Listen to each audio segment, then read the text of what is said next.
अस्सलाम वालेकुम guys, how are you. I hope आप सब लोग जो होंगे वो बिल्कुल ठीक होंगे। ठीक है, आज जो है वो हमने 10th क्लास का सेकंड चैप्टर हमने स्टार्ट किया। ठीक है, बिल्कुल सीरीज़ में हम स्टार्ट करेंगे। इससे पहले जो है वो मैंने फर्स्ट चैप्टर अपलोड तो नहीं किया, लेकिन वो भी जल्दी कर दूँगी।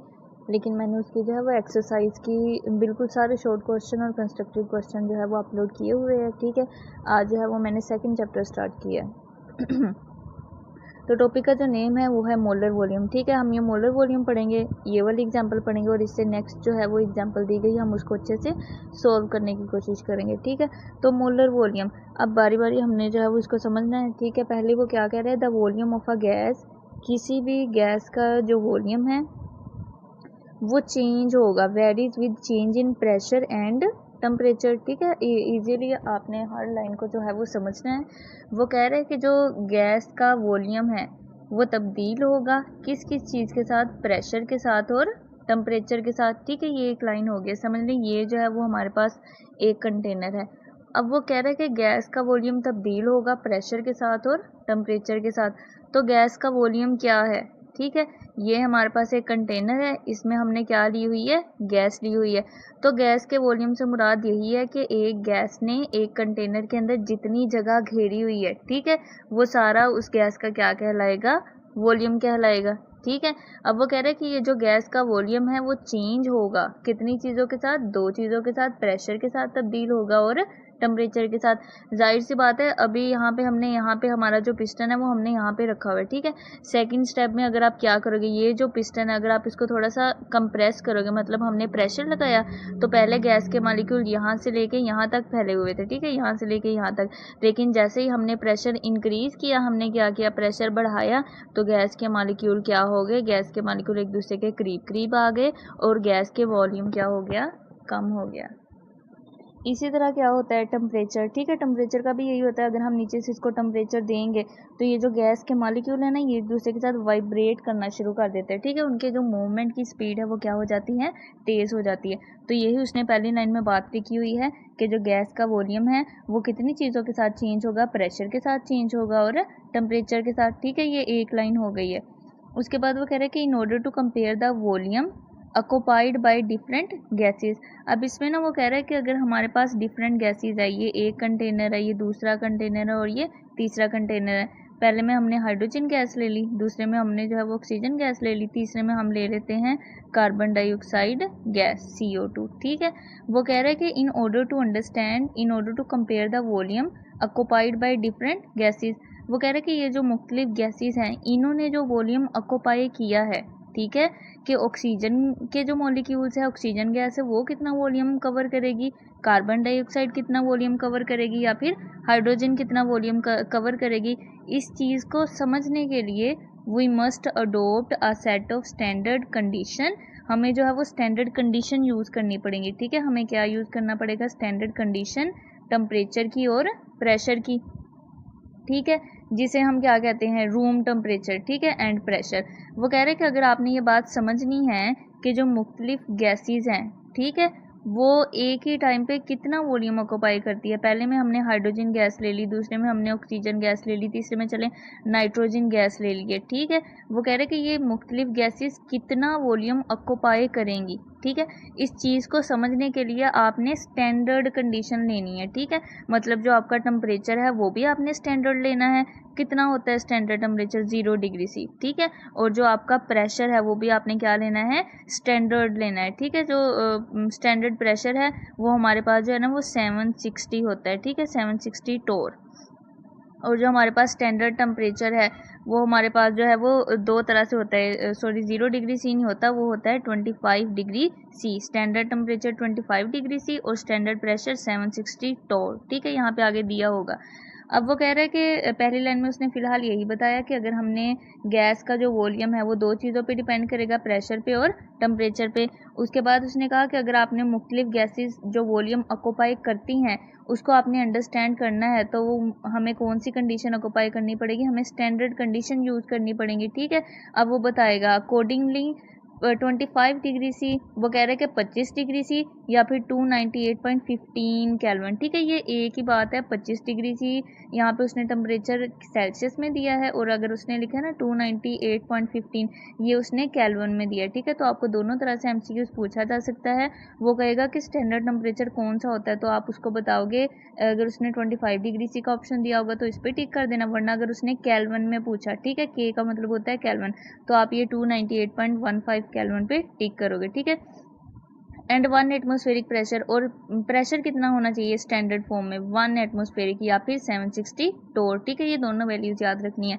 Are used as standard condition of temperature and pressure for measurement of volume of gases at room temperature. ठीक है, हमने अभी बात की थी ना कि अगर हमने डिफरेंट गैसेज जो है वो कितना वॉल्यूम ऑक्यूपाई करेगी, उसको हमने मैयर करना है, वॉल्यूम को मैयर करना है, तो हमें स्टैंडर्ड कंडीशन यूज़ करनी चाहिए। तो उसने यहाँ से फिलहाल आपको कुछ नहीं आएगा, ये एक ही एमसीक्यूज बना है कि हमें स्टैंडर्ड कंडीशन फॉलो करनी पड़ेगी, और स्टैंडर्ड कंडीशन कौन सी होगी। ठीक है, ये एज एन एमसीक्यूज है, कोई यहाँ पे डेफिनेशन नहीं आई अभी। तो टेम्परेचर आपका कितना होना चाहिए, 25 डिग्री सी होना चाहिए, या फिर जो उसने बताया 298.15 केल्विन होना चाहिए। ठीक है, और प्रेशर कितना होना चाहिए, 1 ATM हो जाए। ठीक है, 1 एटमॉस्फेरिक प्रेशर हो जाए, या फिर 760 टोर हो जाए। ठीक है, ये जो है वो एमसीक्यूज हो गया। It has been found that 1 mole of all gases occupies a volume of 24 decimeter cube at RTP। अब ये उसने इंटरेस्टिंग बात कर दी है, वो कह रहा है कि ये देखा गया है कि जितने 1 मोल ऑफ ऑल गैसेस के, अगर हमने एक कंटेनर में हाइड्रोजन के 1 मोल लिए हैं, ठीक है, हाइड्रोजन के 1 मोल, दूसरे में जो है वो आपने ऑक्सीजन के 1 मोल लिए हैं, तीसरे में आपने नाइट्रोजन की 1 मोल गैस ली है। ठीक है, वो कह रहे हैं कि अगर आपके पास मुख्तलिफ गैसेस हैं, लेकिन आपने उनकी अमाउंट कितनी ली है, 1 मोल ली है। ठीक है, जैसे मैंने इधर 3 गैसेस की अमाउंट कितनी ले ली है, 1 मोल ले ली है। तो वो कह रहा है इट हैज़ बीन फाउंड, ये देखा गया है, that 1 mole of all gases, कि जितनी भी गैसेस हैं अगर आपने उसका 1 मोल लिया है तो वो कितना वॉल्यूम ऑक्यूपाई करेगा, 24 डेसीमीटर क्यूब। इसका मतलब है मैंने यहाँ पे तीनों गैसेस के 1 मोल लिया है, इसका मतलब है कि हाइड्रोजन भी 24 डेसीमीटर क्यूब वॉल्यूम ऑक्यूपाई करेगा, ऑक्सीजन भी 24 ऑक्यूपाई करेगा, और नाइट्रोजन भी कितना वॉल्यूम लेगा, 24 डेसीमीटर क्यूब। ठीक है, छोटी सी बात है। वो कह रहे हैं कि अगर डिफरेंट गैसेस है हमारे पास, और अगर आपने उनका 1 मोल लिया है, ठीक है, अमाउंट हमने कितनी ली है, 1 मोल, तो उन्होंने कितना वॉल्यूम ऑक्यूपाई करना है, तो वो जो वॉल्यूम ऑक्यूपाई करेंगी वो कितना होगा, 24 डेसीमीटर क्यूब। हाइड्रोजन का भी 1 मोल लिया, इसने भी कितना वॉल्यूम ऑक्यूपाई किया, 24 डेसीमीटर क्यूब।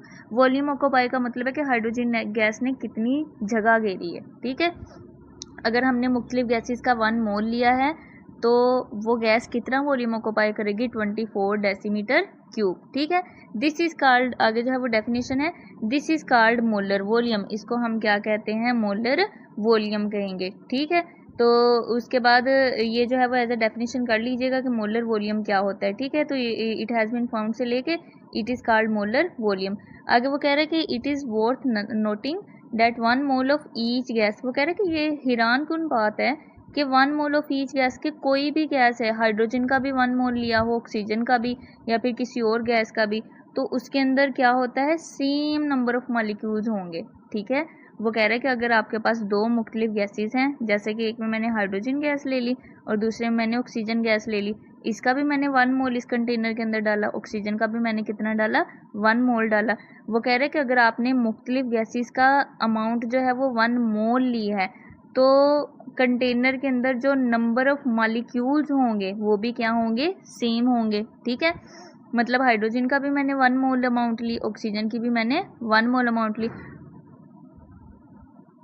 तो वो कह रहे हैं कि कंटेनर के अंदर जो नंबर ऑफ मॉलिक्यूल्स होंगे गैस के वो भी क्या होंगे, सेम होंगे। सपोज कर लेते हैं मैंने हाइड्रोजन का भी 1 मोल अमाउंट ली, ऑक्सीजन की भी 1 मोल ली, तो इसका मतलब है कि इसके अंदर जितने नंबर ऑफ मॉलिक्यूल्स होंगे उतने ही ऑक्सीजन वाले कंटेनर में नंबर ऑफ मॉलिक्यूल्स होंगे। ठीक है, it is worth noting that 1 mole of each gas, कि अगर हमने जिस गैस का भी 1 मोल अमाउंट ली है तो उन दोनों के अंदर क्या होंगे, सेम नंबर ऑफ मॉलिक्यूल होंगे। इसका भी मैंने 1 मोल लिया, इसका भी मैंने 1 मोल लिया, तो इसका मतलब है कि हाइड्रोजन गैस के अंदर समझ लें 2 मॉलिक्यूल है। ठीक है, तो ऑक्सीजन के अंदर भी कितने होंगे, 2 मॉलिक्यूल ही होंगे। ठीक है, मतलब नंबर ऑफ मॉलिक्यूल्स भी क्या होंगे, फिर सेम होंगे। अगर हमने गैस की अमाउंट क्या ली है, 1 मोल ली है।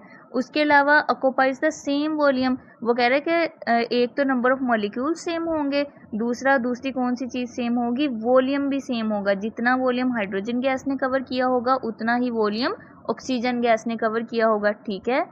अगर हमने 2 गैसेस ली हैं, दोनों की अमाउंट हमने 1 मोल ली है, तो नंबर ऑफ मॉलिक्यूल्स भी दोनों गैसेस के सेम होंगे। इधर भी 2 ही नंबर ऑफ मॉलिक्यूल्स होंगे, इधर भी फिर कितने होंगे, 2 ही नंबर ऑफ मॉलिक्यूल्स होंगे।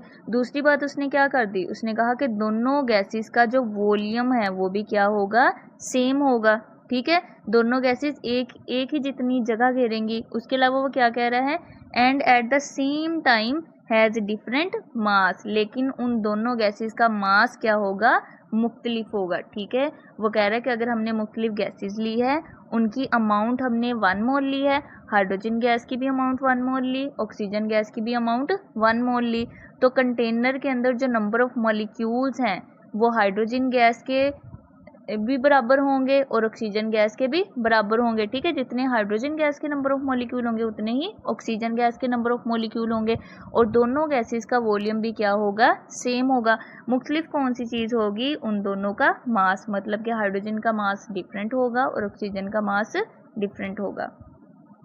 इन अदर वर्ड्स, दूसरे अल्फाज में, the masses and the sizes of the molecule of gases does not change the volume occupied by them. अब वो कह रहा है कि in other words the masses and the sizes of molecule of gases, वो कह रहा है कि अब अगर 2 गैसेस है, इधर हाइड्रोजन है और इधर क्या है, ऑक्सीजन है, ठीक है। वो कह रहा है कि नो डाउट इन दोनों गैसेस का इसका भी मास क्या होगा, मुख्तलिफ होगा, और इसका भी मास क्या होगा, मुख्तलिफ होगा। वो कह रहा है कि इन दोनों गैसेस के जो मास है या फिर इनके साइज है, इन दोनों चीज़ों की वजह से इन दोनों गैसेस के वॉल्यूम के ऊपर कोई भी असर नहीं पड़ेगा, ठीक है। वो कह रहा है कि बेशक हाइड्रोजन का मास और साइज ऑक्सीजन के मास और साइज से मुख्तलिफ है, लेकिन फिर भी दोनों गैसेस जो है वो वॉल्यूम एक जैसा ही ऑक्यूपाई करेंगी। The concept of molar volume is useful, आगे उसने लिख दिया, ये आपको शॉर्ट क्वेश्चन आ सकता है, give importance of the concept of molar volume. वो कह रहे हैं the concept of molar volume is useful because it enables us, क्योंकि ये हमें इस काबिल बनाता है कि हम कैलकुलेट कर सकें, कौन कौन सी चीज़ हम कैलकुलेट कर सकेंगे, नंबर ऑफ मोल्स और उसके अलावा masses of gas if we now their volume. वो कह रहे हैं कि मोलर वॉल्यूम हमें मदद करेगा कि हम नंबर ऑफ मॉलिक्यूल्स मालूम कर सकें, किसी भी गैस का मास मालूम कर सकें, लेकिन हमें कौन सी चीज़ पहले मालूम होनी चाहिए, वॉल्यूम मालूम होना चाहिए, ठीक है। अगर किसी गैस का वॉल्यूम दिया गया है तो आप वॉल्यूम की हेल्प से नंबर ऑफ मोल्स और उस गैस का मास फाइंड कर सकते हैं, ठीक है। तो उसके बाद ये ना सारी बातें एज एन MCQs ही लिखी हुई हैं, ठीक है। इधर भी सारे MCQs के पॉइंट ऑफ व्यू में दिया गया है, ठीक है। यहाँ पे जो है वो कुछ बातें आपने याद करनी है। यहाँ पे मोलर वॉल्यूम की डेफिनेशन थी, उसके अलावा यहाँ पे यही बताया गया था कि नंबर, ये भी आपने एज एन MCQs याद रखनी है कि अगर हमने 1 मोल लिया है तो नंबर ऑफ मॉलिक्यूल भी सेम रहेंगे, वॉल्यूम भी सेम रहेगा, लेकिन कौन सी चीज़ डिफरेंट होगी, जो गैसेस का मास है वो क्या होगा, डिफरेंट होगा। उसके अलावा उसने कहा कि अगर 2 गैसेस है उनका मास और साइज एक दूसरे से मुख्तलिफ है तो इससे उसके वॉल्यूम के ऊपर कोई भी असर नहीं पड़ेगा, ठीक है। और ये हो जाएगी मोलर वॉल्यूम की इंपॉर्टेंस, जो आपने एज अ शॉर्ट क्वेश्चन याद रखनी है, ठीक है। एक यहाँ से लेके यहाँ तक शॉर्ट क्वेश्चन बन जाएगा कि मोलर वॉल्यूम क्या है, और यहाँ से लेके यहाँ तक उसकी इंपॉर्टेंस। बाकी सारी चीज़ें आपने एज एन MCQs याद रखनी है, ठीक है। यहाँ पे आप इस चैप्टर में से ना ये न्यूमेरिकल टाइप क्वेश्चन इंपॉर्टेंट होंगे। Calculate the number of moles of nitrogen gas, वो कह रहे हैं कि नंबर ऑफ मोल्स किसके फाइंड करने हैं, नाइट्रोजन गैस के, present when it occupies a volume of 2.5 decimetre cube at RTP।